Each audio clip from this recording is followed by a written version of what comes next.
Shalom, povo de Deus! Olá, meus irmãos, que bênção! Estamos aqui mais uma vez no nosso momento de pastoreio para continuarmos esse nosso estudo, essa nossa meditação nas Escrituras, essa nossa busca ao Senhor, também louvando, orando, né? Derramando as nossas vidas diante de Deus de uma forma comunitária, de uma forma coletiva, e isso é uma bênção, né, nas nossas vidas. Hoje nós estamos no segundo livro de Reis, capítulo 20. Eu queria já te desafiar a pegar o link, enviar para quem você conhece, para aqueles que são cristãos, mas também para aqueles que não são cristãos, para que possam conhecer um pouquinho, né, disso que a gente tem vivido com Deus e tem sido tão abençoador, tantos anos já que Deus tem nos dado essa agenda, né, diária com Ele. Para a gente começar, vamos orar? Ó Senhor, nós queremos Te louvar, Pai, porque Tu és rico em nos abençoar, Tu és um Deus galardoador, Tu és um Deus que nos ama e que cuida de nossas vidas, mesmo sem nós merecermos. Tu tens nos abençoado a todo instante, a todo momento, de tantas maneiras que, na grande maioria delas, nós nem mesmo percebemos. Mas temos a certeza, temos a convicção que Tu cuidas de nossas vidas. Então, sê aqui conosco neste momento também, recebe, Pai, este tempo como tempo de adoração genuína das nossas vidas. É o que nós Te rogamos em nome de Jesus. Amém. Bênção, meus irmãos. Vamos louvar a Deus.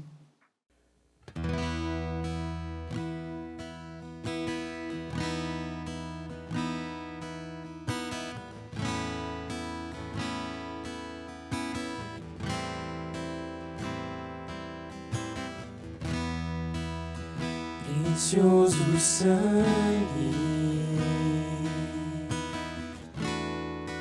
minha vida mudou, meus pecados e culpas lavou, deixando pra trás meu passado sem Deus.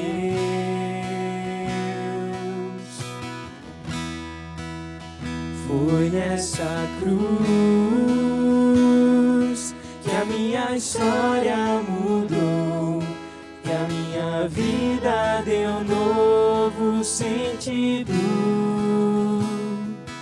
onde eu encontrei a razão pra viver.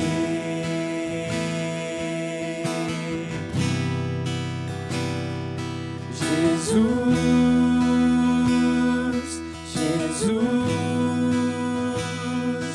meu coração Te louva, meu coração Te louva.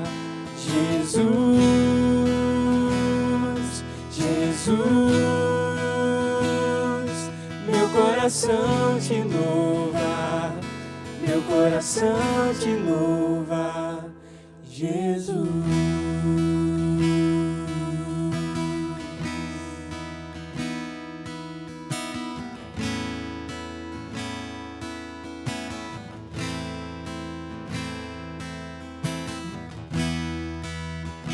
Precioso sangue, minha vida mudou, meus pecados e culpas lavou, deixando pra trás meu passado sem Deus.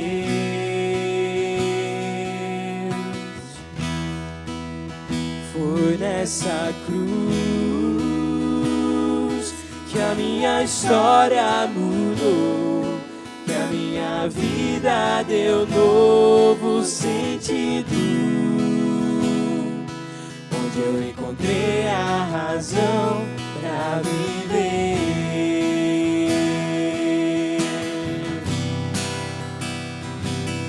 Jesus,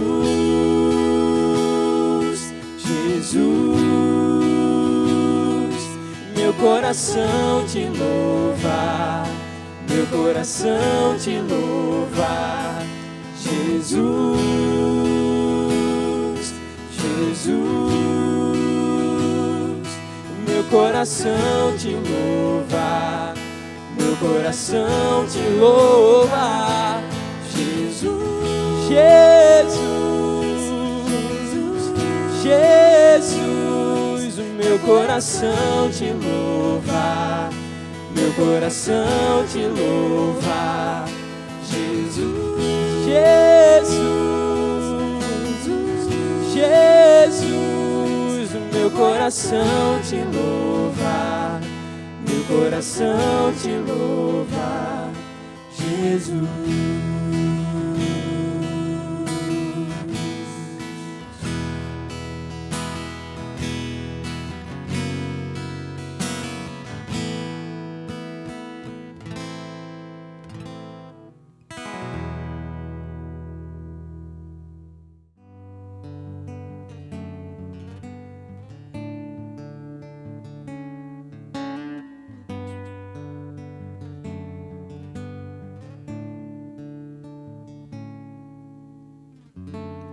Ó Deus, me sondas,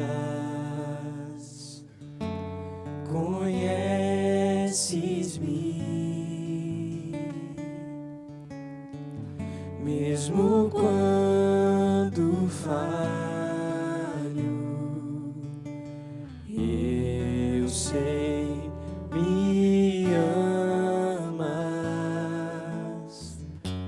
e estás presente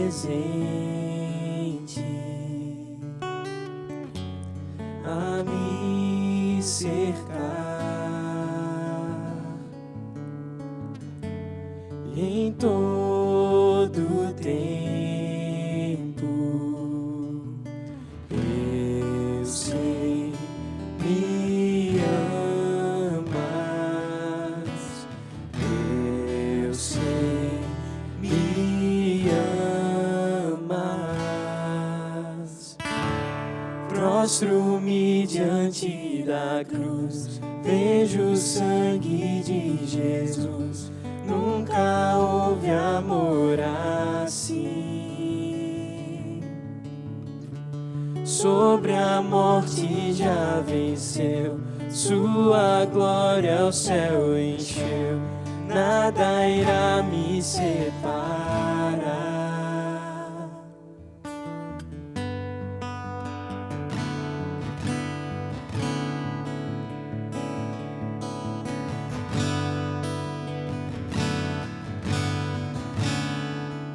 Tu és meu guia.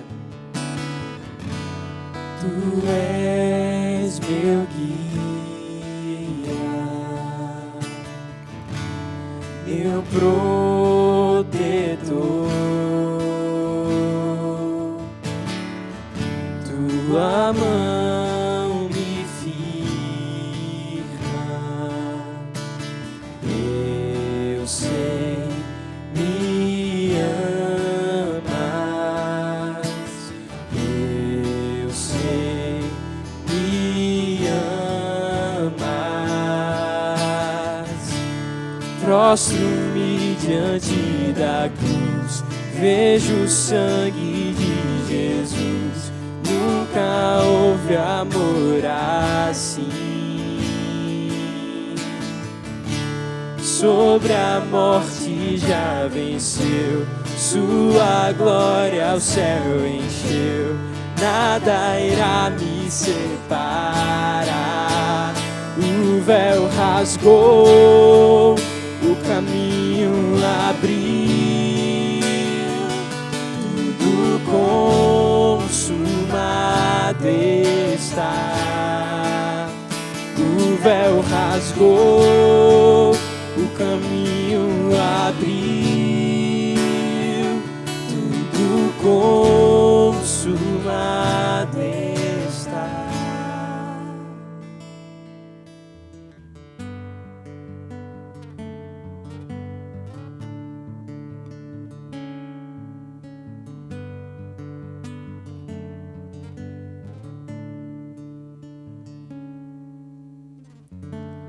E quando tudo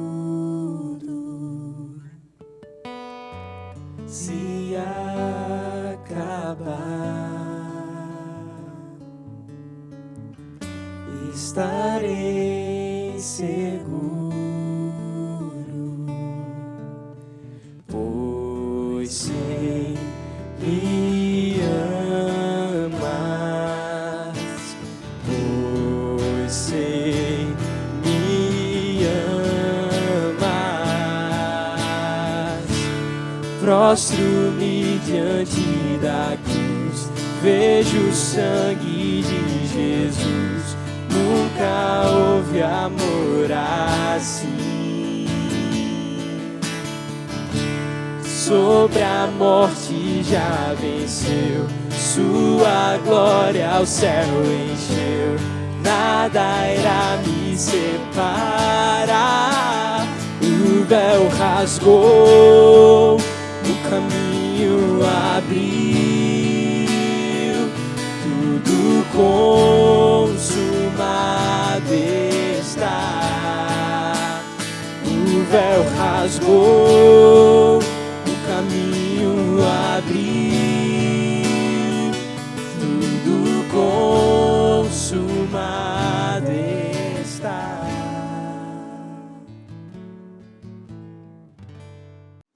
Amém!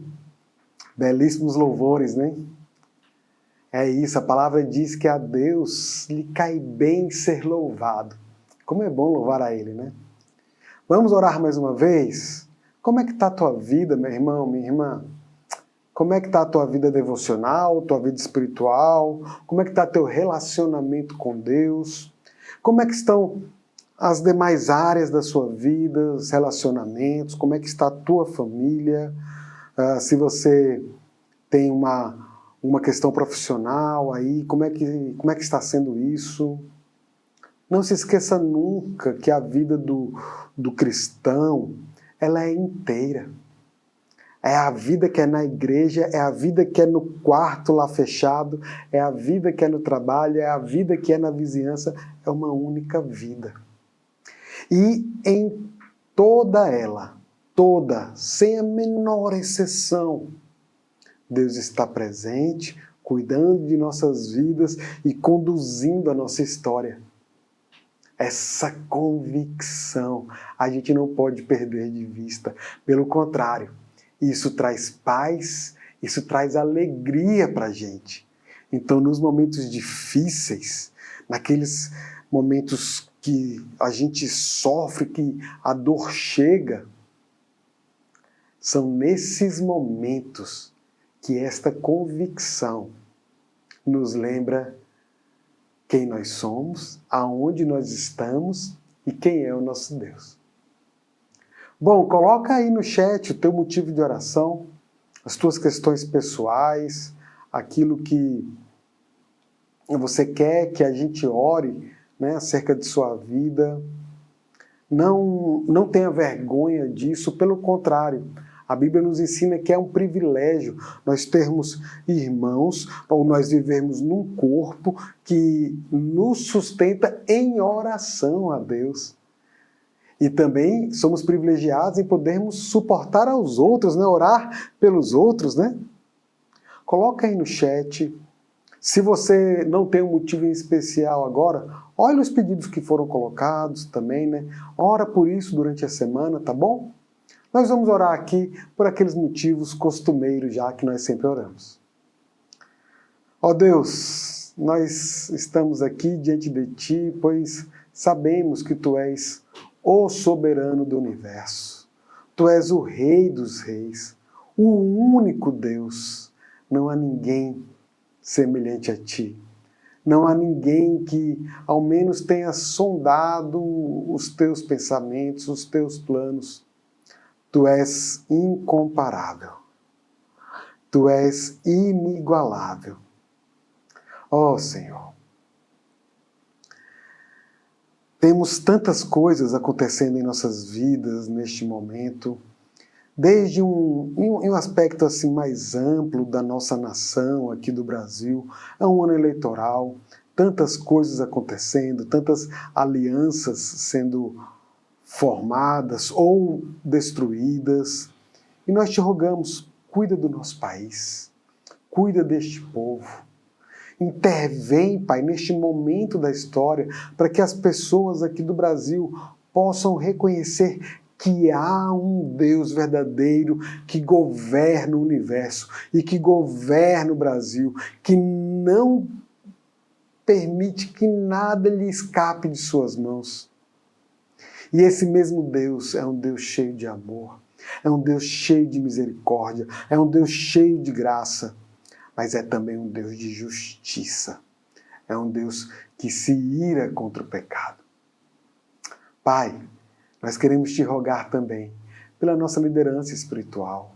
Abençoa nossos pastores, abençoa os presbíteros, os diáconos, abençoa cada um deles, Pai. Abençoa nossas demais lideranças, líderes de ministérios, pequenos grupos, o que quer que seja, Pai. Tu sabe quem é que está liderando o teu povo, em que esfera, em que tamanho. Cuida dessas pessoas, para que elas reflitam a sua imagem, para que eles amem o próximo como uma expressão exata da excelência da tua criação. Apesar de quem nós somos, apesar dos nossos pecados. Cuida, Pai, cuida de nós através de nossa liderança. E que as pessoas possam se sentir amadas por Ti, ao serem cuidadas, ao serem pastoreadas por essa liderança. Abençoa, Pai, esses nossos irmãos que estão passando por algum problema, seja ele familiar, seja ele de saúde, seja ele profissional, o que quer que seja, Pai. Traz do teu consolo, do teu conforto, mas traz também da tua resiliência, aquela que nós vemos nos personagens bíblicos que tu deixou para que a gente aprendesse com a vida deles. Pai, abençoa as nossas igrejas, a tua igreja espalhada por todo o mundo. Quero te rogar em especial aqui pela Igreja das Graças, pelas congregações, por cada irmão, cada líder. Abençoa, Senhor. Nos livra do mal, nos livra das armadilhas, da soberba do nosso próprio coração. Nos enche, Pai, de desejo de te conhecer, mas também de uma vida piedosa. É o que nós te rogamos. Em nome de Jesus. Amém. Amém, meus irmãos. Então vamos lá. A tua Bíblia está aberta já? Abre aí, 2 Reis, capítulo 20. Hoje a história de um rei que ele tem uma marca assim, muito especial. Eu acho muito interessante a forma como a Bíblia apresenta ele no capítulo 18, né, de 2 Reis mesmo. Lá em 2 Reis 18, a gente está falando do rei Ezequias, né? Então, 2 Reis 18, versículo 5, fala assim sobre o rei Ezequias. Confiou no Senhor, Deus de Israel, de maneira que depois dele não houve seu semelhante entre todos os reis de Judá, nem entre os que foram antes dele. Uau! O homem que mais, o rei, né? Que mais confiou em Deus. Olha que testemunho que a Bíblia dá acerca deste homem. E é muito interessante porque ali no versículo 18 para o 19, vai contando uma narrativa do momento justamente em que ele fica com medo do Império Babilônico, e ele vai fazer ali um acordo com os egípcios, e ele é então repreendido, o profeta vai lá, conversa com ele, dá uma dura nele, né? E aí ele se arrepende, ele ora a Deus, fala, Deus, livra a gente dessa ameaça. Ele busca Deus genuinamente e Deus dá, né, aquele livramento. O anjo do Senhor vem no acampamento dos babilônicos e mais de 180 mil homens, 180 mil babilônios são mortos pelo anjo do Senhor. E assim Judá é liberta, é livre, né, dessa ameaça.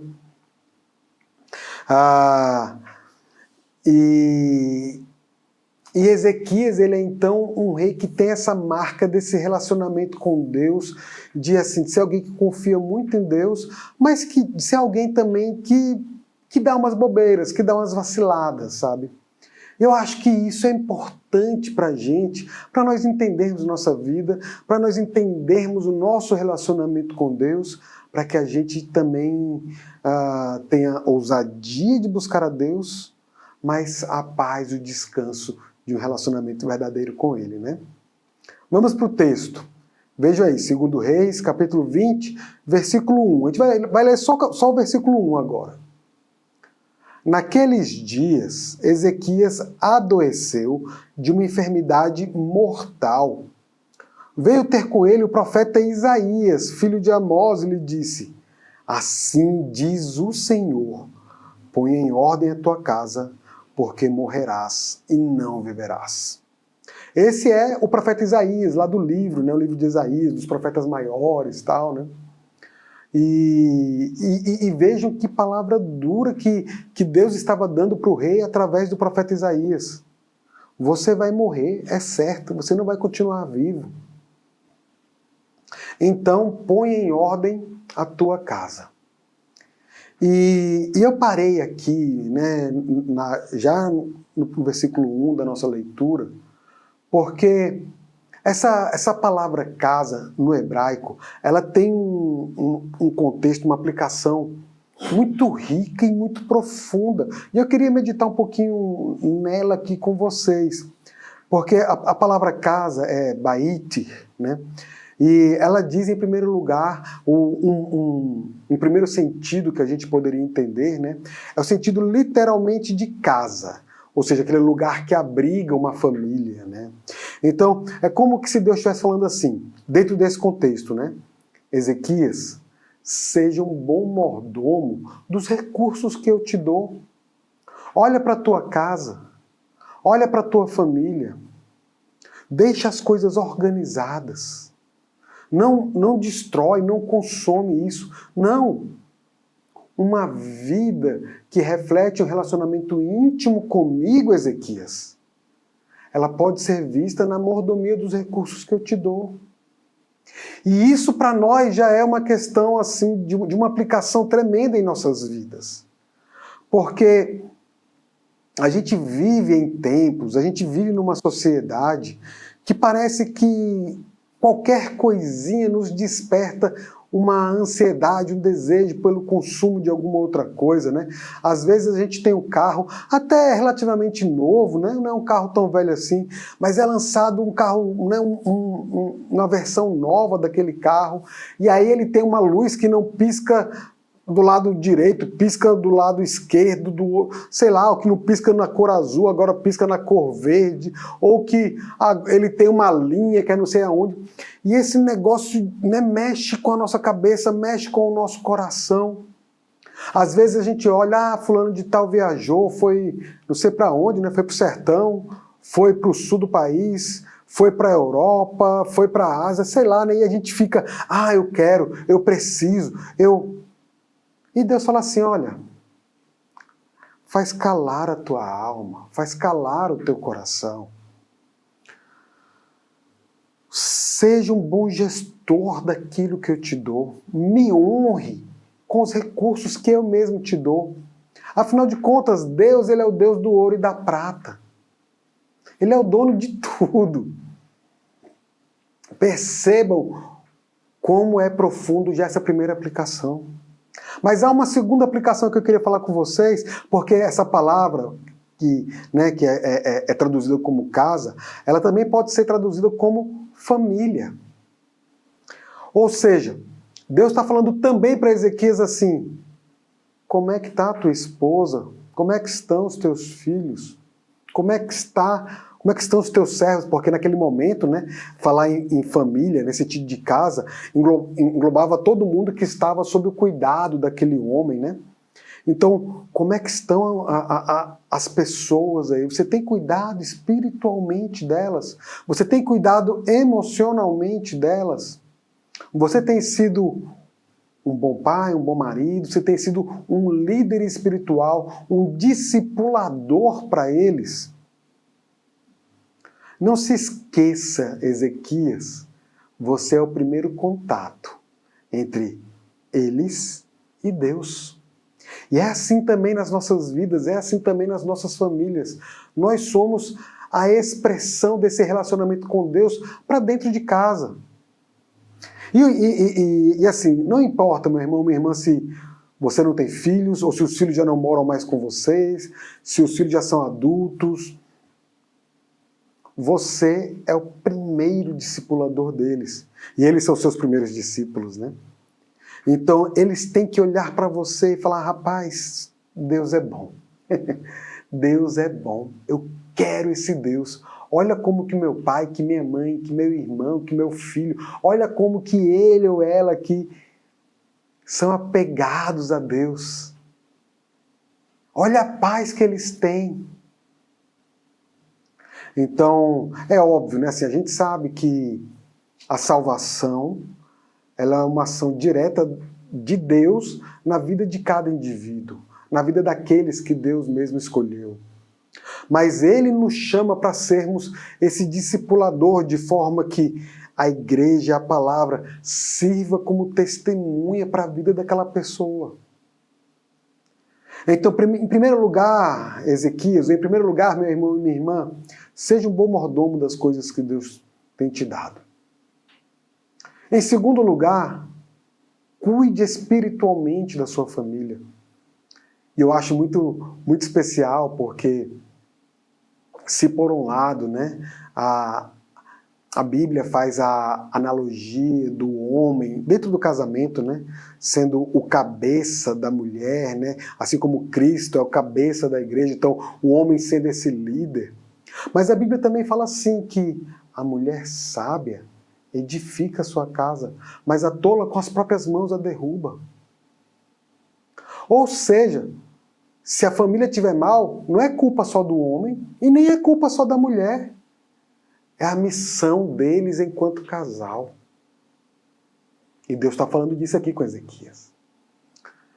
Mas uma terceira possível tradução, ou um terceiro possível contexto para essa palavra, são os seus negócios domésticos. E lembre-se que a gente está falando de uma sociedade que era bem rural, bem agropastoril, né? Então, os negócios eles eram domésticos, né? Naturalmente eles eram negócios de família. E Deus está falando assim, Ezequias, você é o rei. Então, o seu trabalho, o seu reinado deve me glorificar. E eu queria te perguntar isso também, meu irmão, minha irmã. A sua vida profissional glorifica a Deus?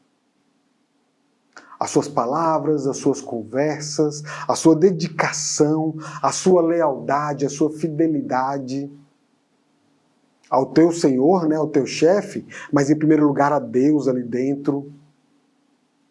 Porque essa é a nossa vocação, é de sermos servos de Deus aonde quer que Ele nos envie, né? Então é Ele mesmo que nos vocaciona e que nos direciona para diferentes lugares, para que ali nós possamos o servir, honrá-lo e glorificá-lo com as nossas capacidades, habilidades, competências, né, profissionais. E Ele fala isso para Ezequias, assim como fala para cada um de nós. Você vive a sua vida profissional de uma forma que glorifica a Deus? A gente, muitas vezes, se deixa pegar, se deixa levar por conta das diversas injustiças que acontecem no nosso ambiente, né? Sejam elas, eu vou dizer assim, injustiças legais. Às vezes você fez tudo por um funcionário teu e ele está te processando por questões trabalhistas que não são dignas e o juiz decide de uma forma equivocada, sei lá. Ou o contrário, né? Você fez tudo pelo teu senhor lá e ele não está te pagando o que efetivamente lhe é devido. Ou então alguém como um empresário ou mesmo nós, né, como indivíduos, a gente fala, rapaz, esse governo ele já come tributo demais, já come imposto demais. Eu tenho que ver aqui como é que eu faço para não ter que pagar tanto, para poder receber mais restituição. Como é que eu vou fazer? E algumas vezes as pessoas acabam indo por caminhos que não são agradáveis aos olhos de Deus. E eu queria te falar, meu irmão, minha irmã, assim, as palavras de Jesus foram que nesse mundo nós teríamos aflições. Então, não deixe que essas circunstâncias te levem a decisões, né, ou a ações que não agradam, que não glorificam a Deus. Eu não sei qual é a situação no seu trabalho, eu não sei qual é o seu nível de decisão profissionalmente, né, dentro do seu contexto, mas o que eu sei, o que eu posso falar é que, sim, Deus te colocou aí para que você o glorificasse. Essa sua atividade glorifica Ele.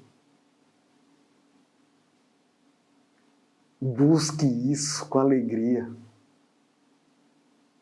Em quarto lugar, casa também pode representar o seu interior. Então, primeiramente, né, está falando para fora, né, a palavra tem esse sentido para fora da casa, da família, da profissão. Agora, ela também tem esse contexto da sua vida interior. Então, como é que estão os seus pensamentos? Como é que estão os seus sentimentos? Você tem vivido algumas coisas na igreja, em casa, no trabalho, na vizinhança, sei lá onde. E como é que está o seu coração acerca disso? Assim como disse o salmista, né, faz calar a minha alma. É bem essa ideia de ter esse cuidado, de zelar pela vida, pelo seu ser, por quem você é. Né? Zelar pelas palavras que você pronuncia. Mas em último lugar, essa palavra casa também tem um entendimento de templo. Então, aprofunda mais esse contexto anterior, né? Dessa ideia de vida interior, agora a tua vida espiritual. Como é que está a sua vida, o seu relacionamento com Deus? Como é que está a sua vida devocional? Você tem lido a Bíblia diariamente? Você tem orado diariamente? Você percebe Deus na sua história, em toda a sua história, inclusive no hoje? Cuide de sua vida espiritual. Vá ao culto aos domingos. Sirva na igreja ou sirva a um irmão. Eu lembro muito de um pastor, né, que ele falava assim, olha, do nosso salário, a gente sabe que tem que devolver o dízimo, né, ao Senhor. Mas eu sempre também separo um segundo dízimo, né, um segundo 10%, para que, se algum irmão tiver com alguma necessidade, eu tenho como chegar junto, eu tenho como apoiar. Não é que tem alguém passando necessidade agora, mas pode aparecer. Né? Mas pode ser uma ajuda sim, pode ser também uma ajuda espiritual, pode ser uma ajuda emocional, pode ser estar do lado do seu irmão. Se interesse pelo seu irmão, seja intencional. O local que Deus nos coloca para exercermos os nossos dons e talentos é nos relacionamentos. Sirva ao seu irmão.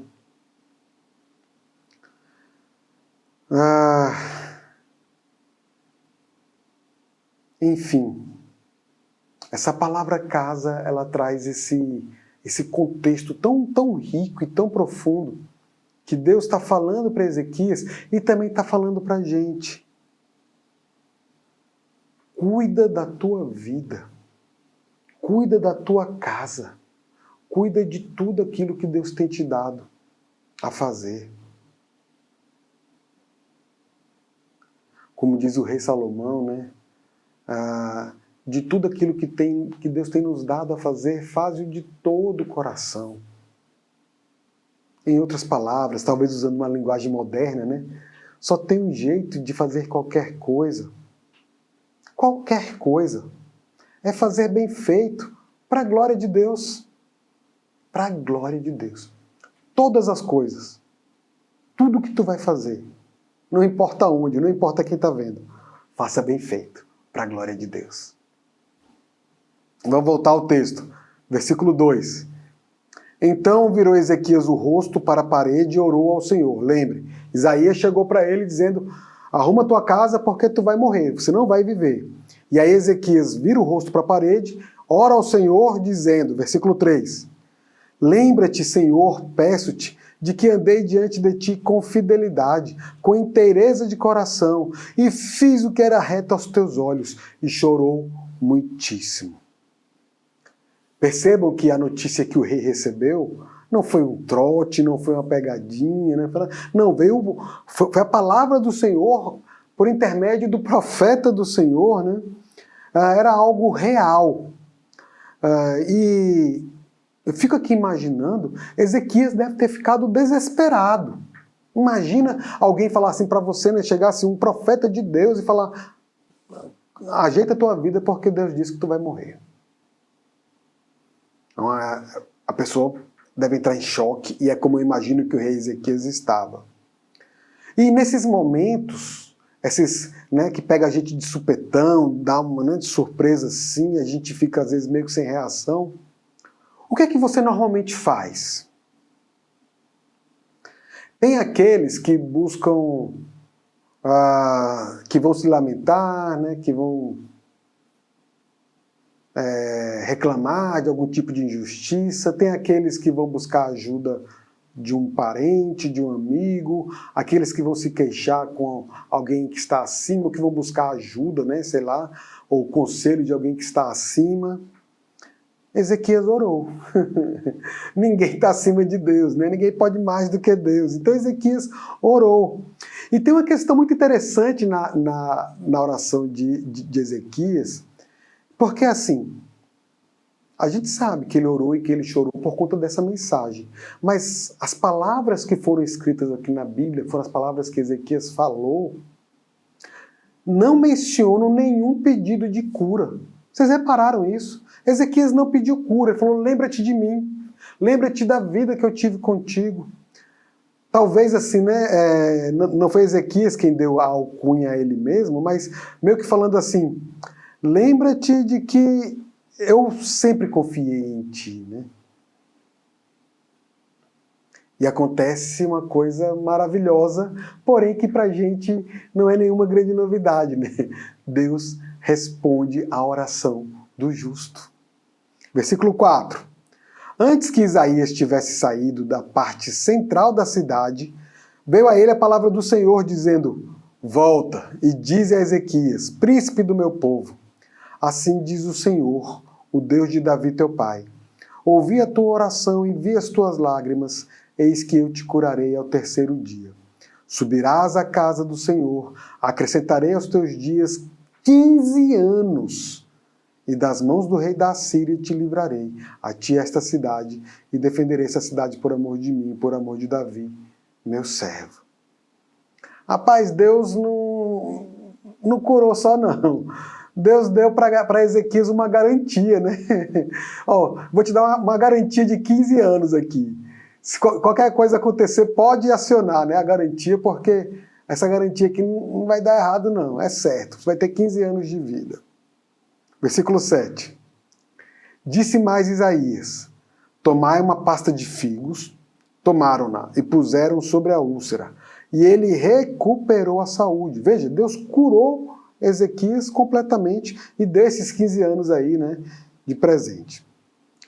Ezequias disse a Isaías: qual será o sinal de que o Senhor me curará e de que ao terceiro dia subirei à casa do Senhor? Respondeu Isaías: ser-te-á isto da parte do Senhor, como sinal de que ele cumprirá a palavra que te disse. Adiantar-se-á a sombra 10 graus ou os retrocederá?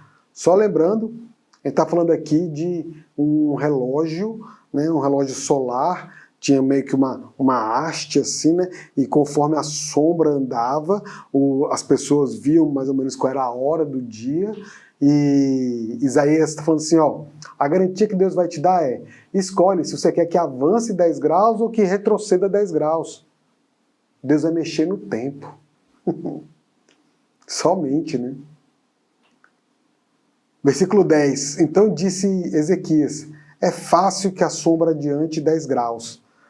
Tal, porém, não aconteça. Antes, retroceda 10 graus. Fácil porque seria o processo natural, né? Versículo 11.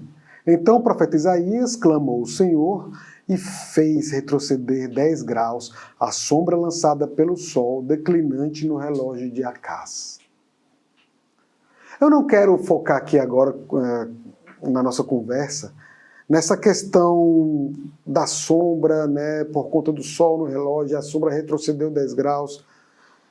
Eu sei que isso é algo enorme, né? Eu sei que isso é algo grande. Mas o que eu quero falar com vocês, na verdade, é sobre a vida, continuar falando sobre a vida, aquele contexto inicial aqui do que a gente já vinha conversando.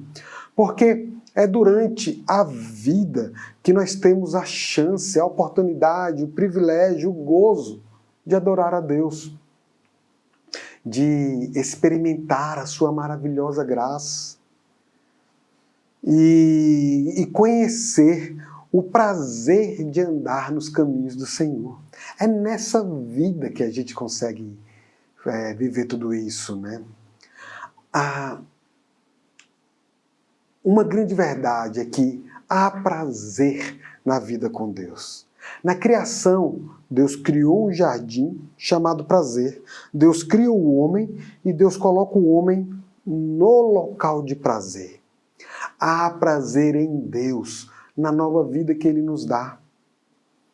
E quando nós conhecemos Cristo, entramos nesse relacionamento de prazer eterno com o Senhor, que alcançará a plenitude na glória. Vocês já pensaram nisso? Por que a gente perde tanto tempo com outras coisas, né? Por que a gente perde tanto tempo com outras coisas, meus irmãos? A gente tem esse Deus maravilhoso para nos deleitarmos nele. Voltando ao texto, versículo 12. Nesse tempo, Merodach-Baladã, filho de Baladã, rei da Babilônia, enviou cartas e um presente a Ezequias, porque soube que estivera doente. Ezequias se agradou dos mensageiros e lhe mostrou toda a casa do seu tesouro, a prata, o ouro, as especiarias, os óleos finos, o seu arsenal e tudo quanto se achava nos seus tesouros. Nenhuma coisa houve, nem em sua casa, nem em todo o seu domínio, que Ezequias não lhes mostrasse. Então Isaías, o profeta, veio ao rei Ezequias e lhe disse: que foi que aqueles homens disseram e de onde vieram a ti? Respondeu Ezequias: de uma terra longínqua vieram, da Babilônia. Perguntou ele: que viram em tua casa? Respondeu Ezequias: viram tudo quanto há em minha casa, coisa nenhuma há nos meus tesouros que eu não lhes mostrasse. Então disse Isaías a Ezequias: ouve a palavra do Senhor. Eis que virão dias em que tudo quanto houver em tua casa, com o que entesouraram teus pais até o dia de hoje, será levado para a Babilônia. Não ficará coisa alguma, disse o Senhor, dos teus próprios filhos que tu gerares. Tomarão, para que sejam eunucos no palácio do rei da Babilônia. Então disse Ezequias a Isaías: boa é a palavra do Senhor que disseste, pois pensava, porque Ezequias pensava assim: haverá paz e segurança nos meus dias. Vocês estão percebendo o que eu falei no começo?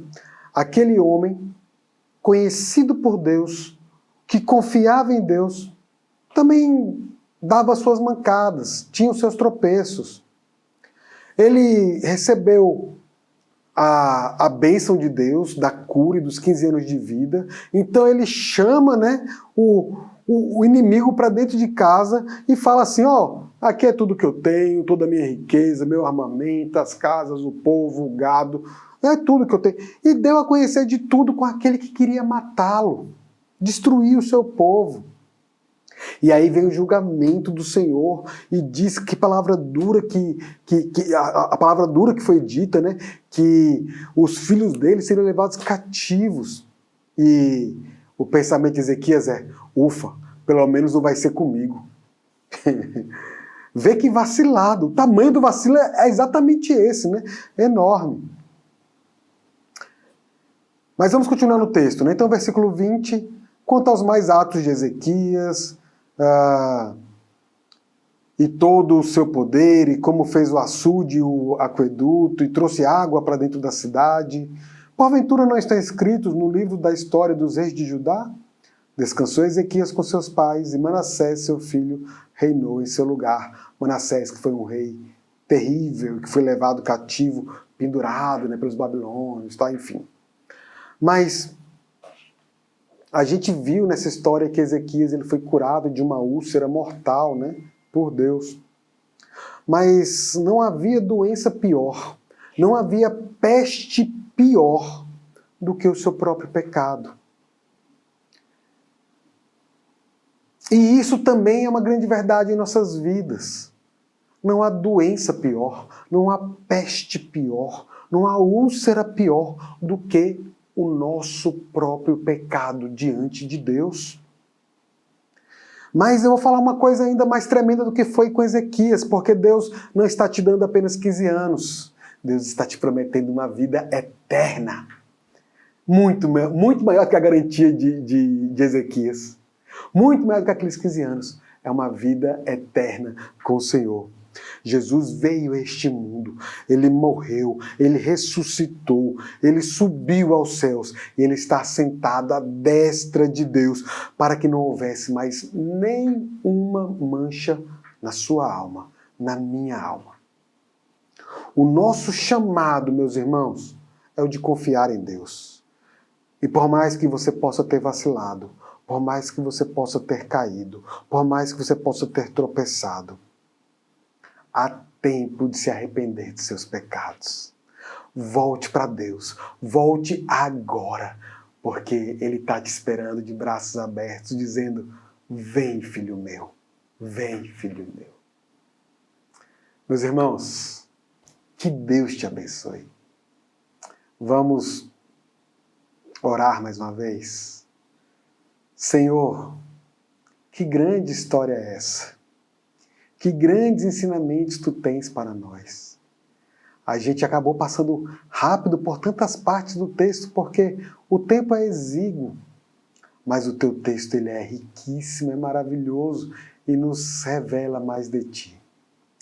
Nos abençoa, nos ajuda, Pai, a descansarmos em ti, a confiarmos em ti, Senhor, assim como tu testemunhou acerca de Ezequias. E que nós possamos ter uma vida de paz e de deleite em Ti. É o que nós te rogamos no nome do Teu Filho amado Jesus. Amém. Vamos para o último louvor.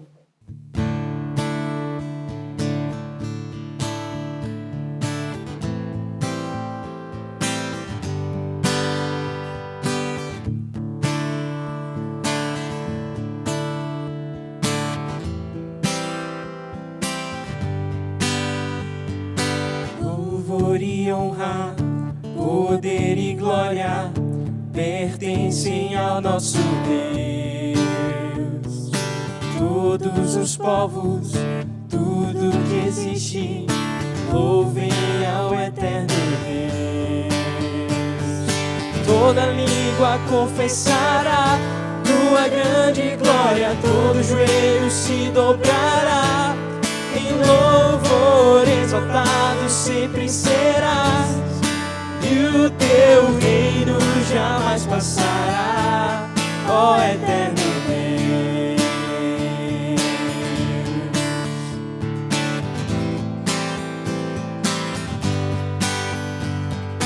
Louvor e honra, poder e glória pertencem ao nosso Deus.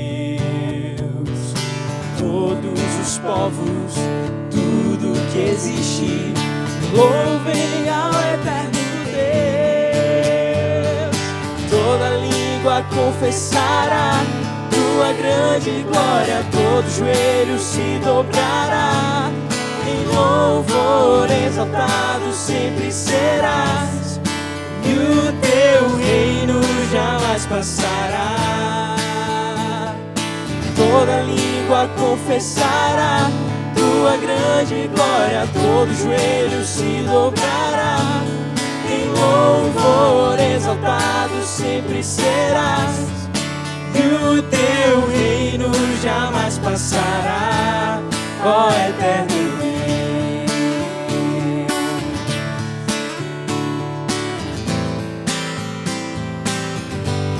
Ó eterno Deus.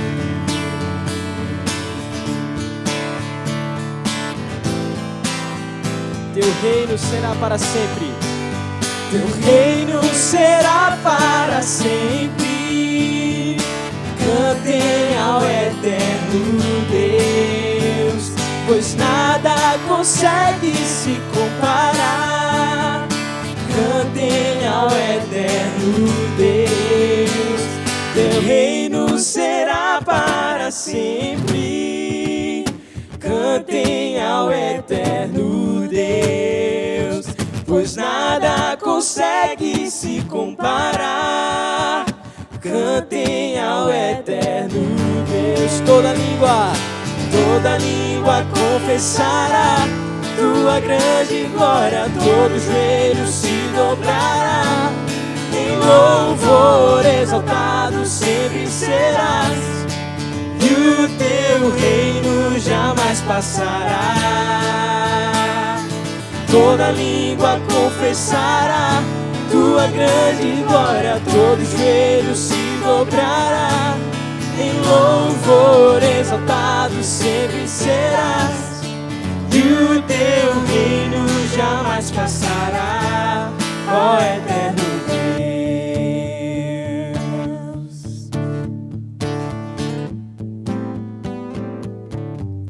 Ó eterno Deus.